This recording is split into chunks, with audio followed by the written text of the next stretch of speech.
So they're about 10 years old now? They are. Exactly. She turned 10 on about 2 weeks ago, 3 weeks ago. So anyway, let's see if they come. I'm sure she will. You want us to stay in the car? Obviously. Give you this? Yeah, sure. Maggie! Come, Gilly! Maggie! Here she comes.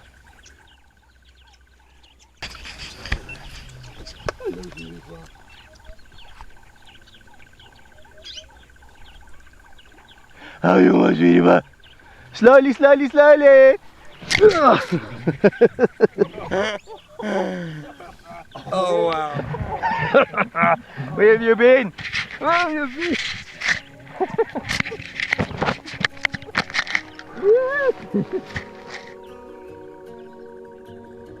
Let's just go back a bit.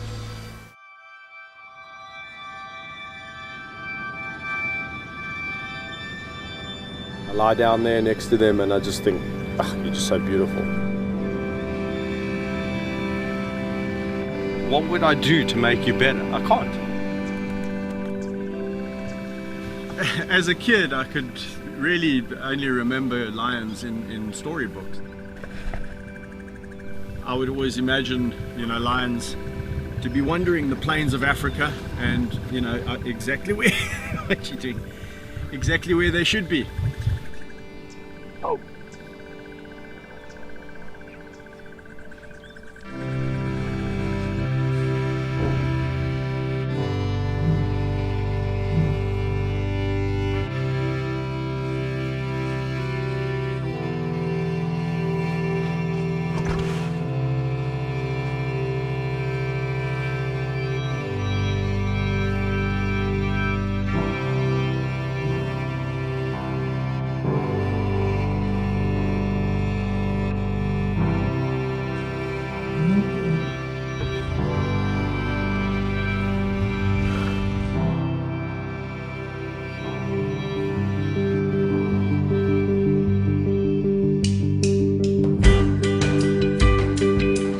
Give them a good chin scratch. They're very happy, content cats. Hyenas, it's the neck. So if you scratch a hyena's neck, they really love it. What do you say about that? People around the world still think that Africa is this place teeming with game. Iconic archetypal Africa. Sure. And it just doesn't happen. When a species disappears from a habitat, one's got to look at why. Talk about any species, you've got the same dilemma. Habitat loss. Habitat, habitat, habitat. Even reserves like this, the area is not big enough. You could drive for days, nothing. They're all gone. Not a single animal. Wow. For miles. What I have been able to do with my unique relationships is capture people's attention. It's about trying to see numbers in the wild increase and trying to figure out how we're going to achieve that. Just ignore her, she's fine. If we Googled your name right now, what would come up? The Lion Whisperer would come up, and there'd be more than likely several pictures of me doing pretty much there'd be several pictures of me pretty much doing what I'm doing now. Do you see yourself as a lion whisperer? There's a phrase that people coined because of the relationships that I have, the ability to interact with these animals without having to make them submit through fear, then yes. Here's my big boy. Here's my big boy. Hello, here's my big boy. Hello, my big boy. Oh, that's nice. Hey. What have you guys been doing? Where are you going? You must be nice. To pinpoint what I specifically like about a lion is extremely difficult. There's something about the black on the back of the ears. It's very soft fur, completely different to the rest of the body. Oh la la ma. Oh, they're so nice. Me, where do I fit in the pride? I'm just another member of this group.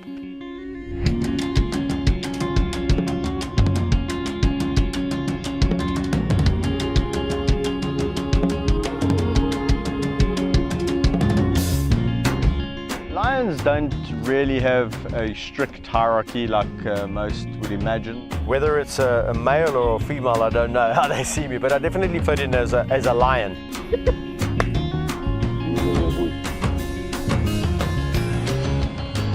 I know each individual quite intensively.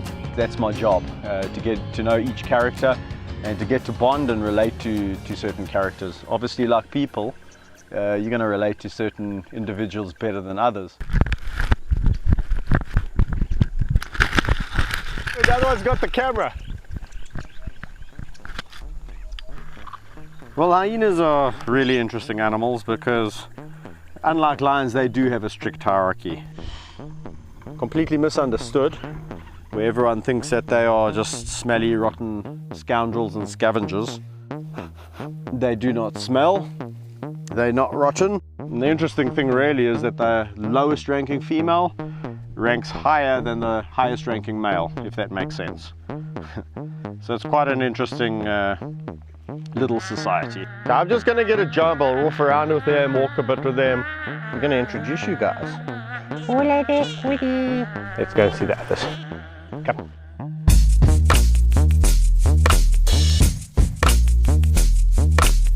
Let's introduce Monty, the human trapped in hyena clothing. He's moved up the rankings now. He's probably the highest ranking male, and he has a lovely personality. This is Woody, and Woody is the second highest ranking female. She's below Gina, the one chomping over there who won't give me the GoPro back.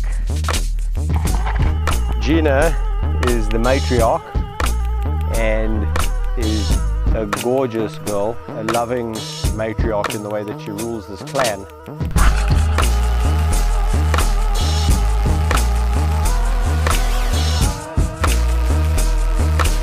With the hyenas, you've got to be pretty high up in the ranking.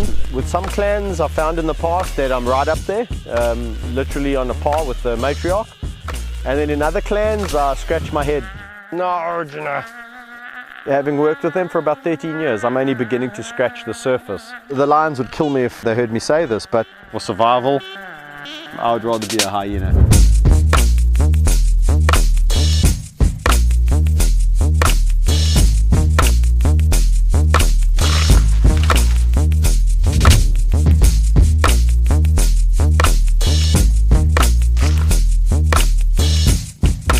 Entertaining and extremely intelligent. So yeah, when I met my first two hyenas, I didn't know what I was getting involved with in the joy that was about to chew your monopod.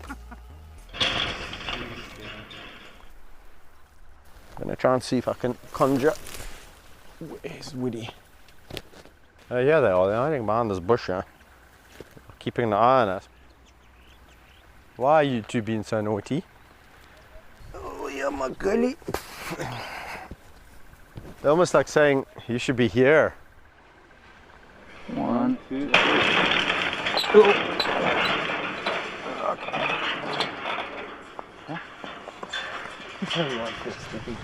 It's really nice. You don't have to back up the car. You want to go right over this sort of dead plain.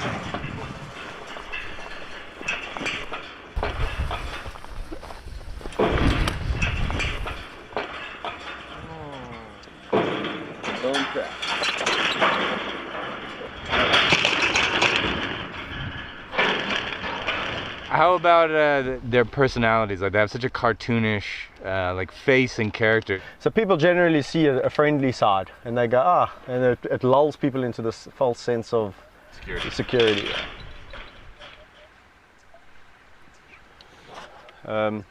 Is the window open there? Yeah. Nope. Okay. What's he doing? Yep, it's on the car. I opened the stand over here. What you doing, boy? Hey, you better quit laughing out there, Kevin. Oh man, here we go. He smells your fear, man. Okay. Oh, He broke it. It's okay. You can try to pull it out. Are you still chasing us? I don't think so. We don't really have many places to go. He's running now. No, go. Stay on this. Talk to Kevin. Yes, we're fine. Speed up. Okay, well, I Just go. Oh, don't get stuck, for Christ's sake. There's huge potholes here. Go. okay, I'm out of here. We're gone.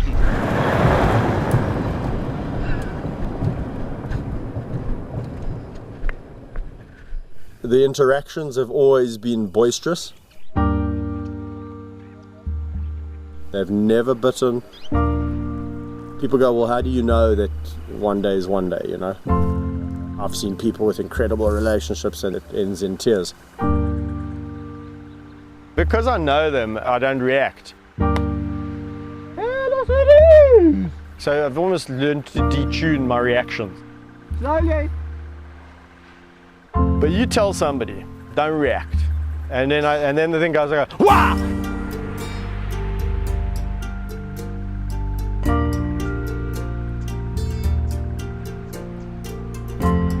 Meg and Amy, since the day, you know, literally they opened their eyes, they were jumping on me.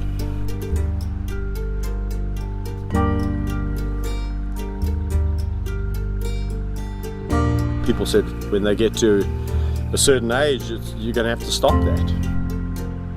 You know, they just got bigger and bigger and bigger.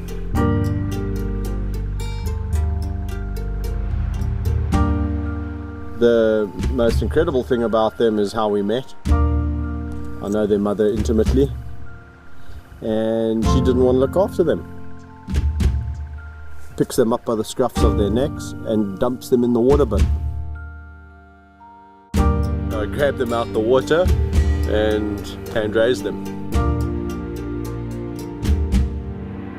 No two lions are the same. To me, it's like looking at two different human beings.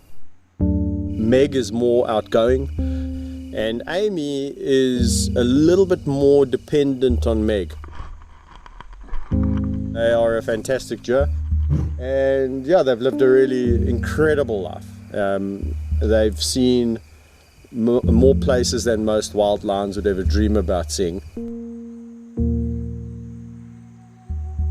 You have one son, right? I do. And you're expecting another child? I am. Son or daughter? A daughter. For my kids, what I really hope the legacy will be is that they have something to go into pertaining to the wild. As a whole, lions are not doing well. They've declined down to miserable numbers. I'm trying my damnedest to create awareness. People see me interacting with the lions, and I think they start to think, well, gee, imagine Africa without lion.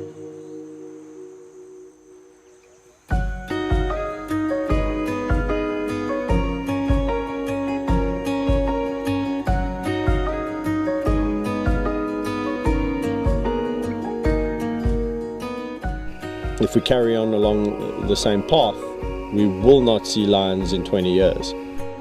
When my last lion dies here, we'll probably be talking about the last lions been seen in the wild. We don't need clever humans coming in and telling the animals how to do what they know how to do naturally. Giving back habitat and restoring habitat. That would be utopia. We want to set a precedence to tell the world that we love our iconic species, being the lion, and we're here to protect it.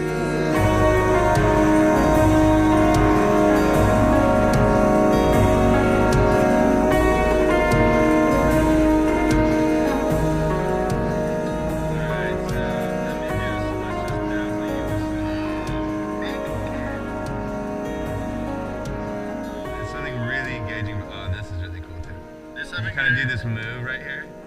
No, I did that on purpose. It's really cool. Watch, the cat's gonna look at the camera, and then you're gonna look at the camera. She's gonna look at it again here. Yeah, like this cut right here. And then you look at it.